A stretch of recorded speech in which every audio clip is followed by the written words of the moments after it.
Welcome back to N.Rajini Kiranmai YouTube channel. This video helps you to understand about the memory devices of computer.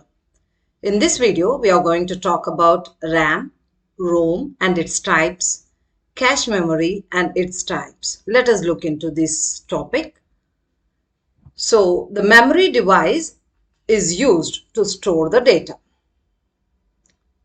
And this is categorized into two types, primary memory, secondary memory, or we can also say it as main memory or temporary memory as a primary memory, and secondary memory is termed as permanent memory. Again, this main memory or primary memory is further classified into RAM, ROM, cache memory. RAM means random access memory. ROM means read-only memory, and under ROM we are going to talk about the different types of ROMs, that is PROM, EPROM, EEPROM. Let us look to these things in detail. Primary memory, as I said, we also call it as a main memory, and this main memory is used to store 1. Input data, 2. The data which is under processing, we can say it as intermediate data, 3rd, final result or output data. 4th one, it is going to store the program which is in current use. And this primary memory is further classified into RAM, ROM, cache memory. Coming to RAM, it is a random access memory. And this is a temporary memory. That means as long as the power is on, it is going to hold the data. As soon as the power is off, the data that is stored in RAM will be lost. So, this memory allows the programmer not only just storing the data, but also allows the programmer to access the data whenever the need arises, and that is the reason why we call this RAM as read-write memory. That means you can read into the RAM, you can write into the RAM. So, whenever the need arises, the user can access the data. That means he can read from the RAM. Whenever he wants to store the data, he can write into RAM. And that is the reason why we call RAM as read-write memory. Let us move to ROM, that is read-only memory. When we talk about this memory, it is going to hold the data permanently, even after the computer is turned off.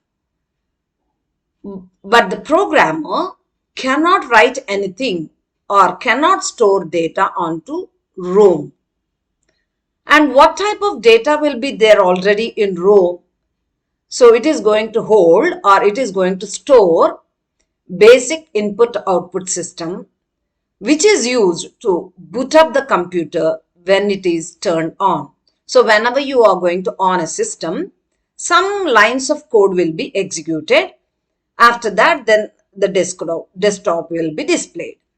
So this program is called Basic Input-Output System Program, which is stored in ROM, and that we call it as boot up file also.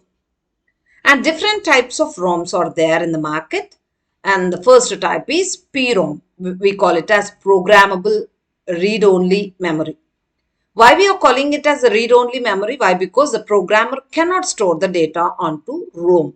We can just read the data that is stored in ROM, and that data is BIOS, that is Basic Input-Output System Program, will be there in ROM, or boot-up file. We can also call it as a boot-up file will be there in ROM, and this boot-up file is automatically executed whenever you are going to on the system.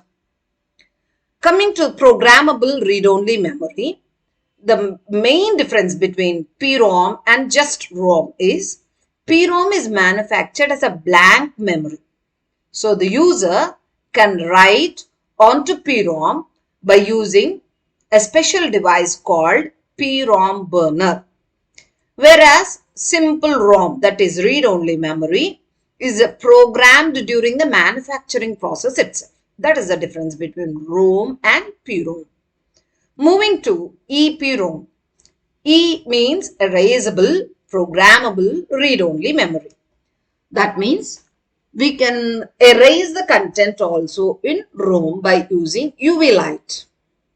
So PROM can be written only once and cannot be erased, whereas EPROM contents may be changed number of times. Moving to the third type of ROM, that is EEPROM, that is electrically erasable programmable read-only memory. Here we can erase the content that is stored in ROM by using voltage pulses. So in EPROM we use UV light, and here we are going to use or erase the content electrically, that is voltage pulses are applied to erase the small amount of data. Moving to the cache memory. This is a small memory which is going to work very fastly, and of course it is very expensive. Generally, if you wanted to access any data very often, frequently, then instead of keeping that data in main memory, we are going to keep it in a cache memory. Why? Because it is very fast memory. And here there are two different types of cache memories presented to you, that is primary cache and secondary cache. Primary cache memory is called as level 1 cache, or we can also call it as internal cache. Why we are calling it as internal cache? Because it is located inside the CPU. It is a smaller but fastest type of cache that provides a quick access to the frequently accessed data by the microprocessor. Generally, a small amount of data which is frequently accessed are going to be stored in cache memory, as we said, because it is small memory. Moving to the secondary cache, it is also called as level 2 cache, and it is called as external memory. Why? Because it is located outside the CPU. That means it is located or positioned on the motherboard of a computer but not in the CPU. And compare with the primary memory, this primary cache, this secondary cache is larger but slower than primary cache. Thank you for watching.